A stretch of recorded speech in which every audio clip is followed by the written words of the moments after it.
Bonjour à tous et bienvenue sur la chaîne de l'Hexamone Crypto. Nous sommes le mardi 19 novembre 2024, 7h26. On va faire le point bien sûr sur le Bitcoin. On va regarder les news, on va regarder les altcoins, on va regarder des indicateurs. Allez, on s'installe confortablement et on démarre directement avec le calendrier macroéconomique. Donc on est actuellement sur un calendrier pas très chargé en ce début de semaine, on va pas se mentir, du moins du côté des États-Unis. Ça va commencer à partir de demain 16h30 et on va arriver jeudi et vendredi vers des indices importants, notamment vendredi avec les indices PMI et jeudi on aura les inscriptions hebdo, les ventes de logements existants et l'indice manufacturier Fed de Philadelphie. Donc c'est pas une semaine incroyable en termes de macroéconomie, hein. C'est vrai qu'on a connu mieux, mais à partir de jeudi, vendredi, c'est vrai que ça va être assez intéressant. On va jeter un coup d'œil aussi au passage du côté du Crypto Fear and Greed Index. Et on est revenu de nouveau à 90. 90 du côté du Fear and Greed Index. Donc bon, bah, on verra bien, on verra bien. Normalement, en temps normal, ce sont des zones sur lesquelles on a un fort retracement. Là, on est effectivement dans une phase bull run. Donc c'est un petit peu différent dans le sens où peut-être qu'on peut rester effectivement sur des niveaux clés Fear and Greed Index aussi haut. Mais en tout cas, en temps normal, je veux dire, quand on est à 90, il faut s'attendre à un retracement imminent. Donc bon, là pour l'instant, en tout cas, c'est pas le cas. Regardez, depuis maintenant déjà plus d'une semaine, on est entre 80 et 90, ça tient. Par contre, le problème, c'est que le Bitcoin, lui, n'arrive pas à monter de nouveau. Donc ça tient, d'accord, mais on n'arrive pas à pousser. Attention quand même, attention. On va regarder bien évidemment tout ça dans l'analyse technique juste après. On continue donc du coup avec bien évidemment les news, pas mal de choses encore à analyser. Donc dans le club Lexa Rocket, on a vu la crypto Tao et la crypto NMR. Je rappelle que dans le club Lexa Rocket, ça vous permet de recevoir des vidéos concernant des potentielles crypto pépites ainsi que des vidéos de suivi régulier par rapport à toutes vos cryptos. Par exemple, regardez la crypto Tao, elle est analysée très régulièrement, peut-être tous les 2 jours, ainsi que d'autres crypto-monnaies, hein, Fetch, Render, Ondo, RSR, enfin bref, plein de crypto-monnaies, elles sont toutes analysées très régulièrement. Et en plus de ça, il y a les crypto pépites, donc n'hésitez pas, vous avez bien sûr le lien en description de cette vidéo.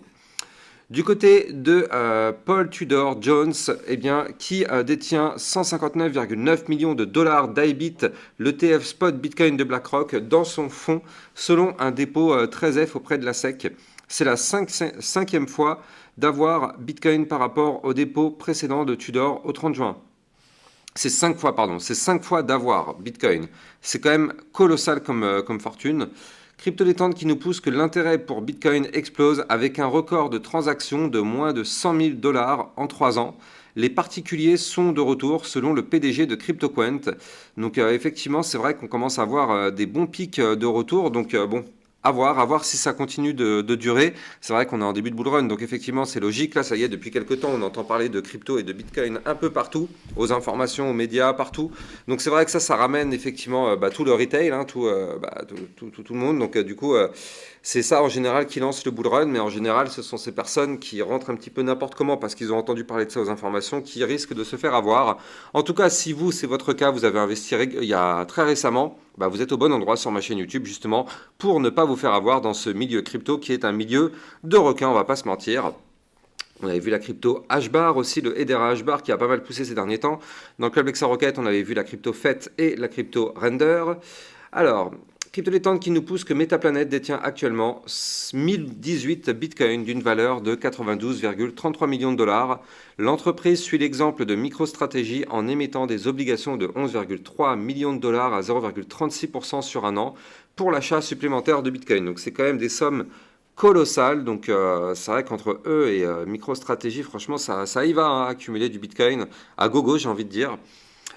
Une image qui résume toute la situation effectivement sur le Bitcoin. Donc c'est Crypto Détente qui nous pousse cette image. Regardez ça. On a le gold qui pousse. Donc on voit qu'effectivement le gold il fait des poussées haussières. C'est vrai, ça a pris de la valeur. Mais en tout cas, si on se compare par rapport au Bitcoin, c'est pas du tout la même chose. Donc bon.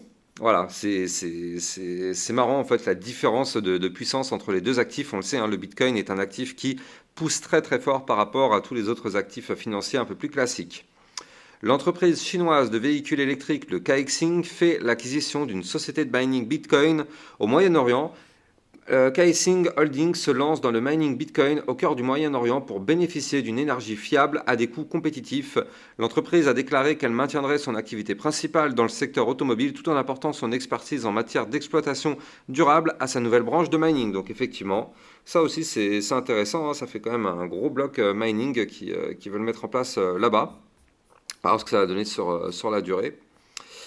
Crypto détente qui nous pousse que MicroStrategy détient actuellement 331 200 bitcoins. Je ne sais pas si vous vous rendez compte, 331 000 pour environ 16,5 milliards de dollars à un prix moyen de 49 874. C'est-à-dire que eux, même si on va en bear market, là dans un an ou deux, même si on va en bear market, eux, je pense même qu'en bear market, ils seront toujours en profit. C'est-à-dire que vu le prix d'entrée, 49 000, il est possible que quand on sera en bear market, on sera peut-être sur un bottom sur ces niveaux clés. Donc en fait, même en bear market, ça se trouve, ils seront encore dans le vert. C'est ça qui est quand même incroyable sur ce qu'ils font. Et puis derrière, on avait vu la vidéo, enfin le grand retour des crypto-pépites. Ça fait très longtemps que je ne fais plus de vidéos sur les pépites. Et bien là, ça y est, c'est le grand retour. Donc je ne sais pas si vous avez vu cette vidéo-là. Dedans, je vous ai analysé 5 crypto-pépites, donc c'est la vidéo numéro 1, il y en aura plusieurs bien évidemment. Dans le Club Lexa Rocket, ils ont pu effectivement voir cette vidéo en exclusivité et après elle est arrivée hier soir à 17h45 en tout public. Et donc là, en fait, effectivement, je compte vous faire des points réguliers par rapport à des cryptos que je déniche qui sont des cryptos pépites pour le bull run. J'en ai encore plein, j'en ai déjà préparé pas mal. Donc ça, c'était la première partie. Il y aura 3 ou 4 parties. Donc effectivement, n'hésitez pas, vous êtes au bon endroit sur ma chaîne YouTube. Allez, on démarre l'analyse technique, mais avant, je rappelle bien sûr à tout le monde que tout ce que je vais dire dans cette vidéo n'a en aucun cas un conseil financier. C'est à vous de faire vos propres recherches. Et n'oubliez pas que le trading de crypto comporte des risques de perte partielle ou majeure. Alors du côté du Bitcoin, on voit qu'effectivement on pousse, mais on est bloqué. On est bloqué pourquoi? Parce qu'on a cette fameuse résistance des 92 092. Elle est là, la résistance. On est venu de nouveau la toucher aujourd'hui. Regardez, on l'a touchée ici. En fait, en réalité, donc depuis ici le 13 novembre, on n'arrive pas à la péter, hein. On fait des mèches au-dessus, mais on n'arrive pas à la péter. Donc actuellement, on est au-dessus de cette résistance. Comme vous pouvez le voir, pardon, on n'est pas au-dessus, on est en dessous de cette résistance. Comme vous pouvez le voir, on est bloqué. Qui dit résistance dit qu'elle empêche le cours d'aller plus haut, sauf si on arrive à casser cette résistance par le haut. Et donc dans ce cas-là, vous l'avez compris, effectivement, on pourrait aller chercher des points plus hauts. Et donc notamment ces points plus hauts, moi je vous les ai déjà donnés, c'est les 93 477, puis les 95 723 et on aura les 96 024 avant d'aller chercher les 100 000 dollars, 100 934. Donc effectivement, la barre des 100 000 dollars n'est plus très loin, mais il faut se méfier quand même parce qu'on n'arrive pas à la péter cette résistance. Ça fait quand même maintenant une semaine qu'on est bloqué par cette résistance. Est-ce qu'on va réussir à la breaker? Dites-moi en commentaire hein, si vous pensez qu'on va réussir à la breaker. En tout cas, on n'a pas de boule de cristal, donc on ne peut pas réellement savoir comme ça. Mais pour le moment, on voit juste qu'on est rejeté par cette résistance. Maintenant, le point fort quand même, c'est qu'on est toujours par contre au-dessus du support. Vous le voyez, le support à 89 631. Il supporte largement le cours depuis maintenant, là aussi, 4-5 jours. Donc ça tient. Donc tant qu'on est au-dessus de ce support, l'opportunité d'aller chercher des points plus hauts existe. Et oui, hein, tout à fait. Donc au pire des cas, si on chute, on va chercher le support. Et étant donné que c'est un support, on peut rebondir dessus pour de nouveau remonter. Donc tant qu'on est au-dessus des 89 631, comme je vous l'ai dit plein de fois, on est toujours tranquille. Maintenant, je le dis et je le rappelle, prudence, prudence. On a une divergence baissière du côté du RSI. Elle est là. Le cours monte, le RSI descend. Enfin, quand je dis le cours monte, franchement, en ce moment, on n'arrive plus à casser. En fait, on monte, ok, mais on n'arrive plus à casser les 92 000, donc on est bloqué. Mais en tout cas, du côté du RSI, lui, il est clairement sur une phase baissière. Donc attention à ça tout de même. Attention, RSI qui nous présente une divergence baissière. Momentum MACD en vue jour qui est à 2 doigts de faire un cross bear, donc c'est-à-dire de redonner la main au bear pour faire un momentum baissier. On a vu tout à l'heure le Crypto Fear and Greed Index à 90 et on entend parler de Bitcoin un peu partout à la télé et à la radio. Dites-moi ce que vous en pensez de tous ces scénarios-là, mais est-ce que vous pensez qu'on va avoir un retracement ou est-ce que vous pensez que le Bitcoin s'en fout et qu'il va continuer de tout breaker to the moon? En tout cas, on sera très vite fixé parce que là, vous le voyez ici, on a toujours cette phase de latéralisation qu'on suit depuis maintenant pas mal de temps. On est rentré dans cette phase de latéralisation ici le 12 novembre et donc comme vous pouvez le voir ici, hop, on est dans un range et donc tant qu'on est dans ce range, malheureusement, on n'est ni haussier ni baissier. On a tenté de casser le range hier par le haut, malheureusement, vous le voyez, c'est une fausse cassure. Donc, fausse joie, vous le voyez hier, cassure de range. Et derrière, qu'est-ce qui se passe à chaque fois qu'on break un niveau clé? On fait le pullback, c'est-à-dire qu'on revient retester le niveau clé qu'on a breaké. Regardez ça. J'ai un exemple parfait. Ici, vous le voyez, on a breaké le range par le haut, boum, on a poussé. Et derrière, on fait le pullback, c'est-à-dire qu'on revient retester le haut du range. Comme vous pouvez le voir, ça réintègre. Donc, ce n'est pas une cassure, c'est une fausse cassure. Ici, on fait exactement la même chose, on casse, mais on réintègre juste derrière. Donc ça aussi, c'est pareil, c'est une fausse cassure. Et donc là, on voit actuellement qu'on est de nouveau en train de retenter une nouvelle cassure.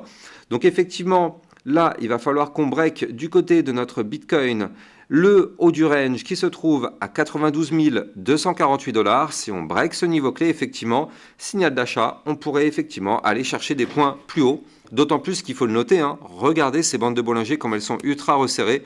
Là, c'est annonciateur d'un mouvement explosif. Alors, on espère bien sûr que ce sera un mouvement explosif aussi, bien évidemment. C'est ce qu'on espère pour aller chercher les 94-95 000 $. En tout cas, c'est ce qu'on pourrait faire si on arrive à casser ce range par le haut. Mais si on n'y arrive pas, prudence, parce que l'idée serait de se faire rejeter par le haut du range, qui je le rappelle est une résistance, et d'aller chercher le milieu de range. Regardez ça, on a le fameux niveau clé de support des 89 631, bah regardez ça, il correspond pile poil au milieu du range. Or, on le sait, quand on est sur un range, donc là on est en haut de range actuellement, si on se fait rejeter par le haut du range, c'est pour revenir retester le support du milieu du range, donc nous c'est notre fameux support des 89 631, si ce support lâche, ce serait pour aller chercher le bas du range à 86 694 et tenter sa cassure par le bas pour aller chercher les 85 000, voire même les 83 000 ou encore les 81 000 $.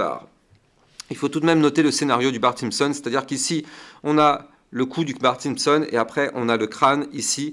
Attention, attention à ce type de pattern. C'est un pattern bien connu dans le milieu du trading, le Bart Simpson qui en général entraîne une baisse pour revenir quasiment au point de départ. Donc nous, ce serait pour revenir ici, sensiblement aux 77 000 $. Donc prudence, prudence quand même du côté du Bitcoin. On est en train de préparer un mouvement complètement explosif et complètement fou actuellement. Mais de quel côté ça va aller, personne n'a de boule de cristal, on ne peut pas savoir. Tout ce qu'on sait, c'est qu'on est vraiment juste en dessous le niveau clé qu'il va falloir breaker. Donc on croise vraiment les doigts pour qu'on puisse réussir la cassure de ce niveau clé. Et si on y arrive, c'est vrai que ça pourrait être effectivement une très belle opportunité pour aller chercher les 94 ou encore les 95 000 $. Alors, hier, je vous avais parlé d'une crypto. Donc cette crypto, c'était la crypto CHZ, donc le Chiliz.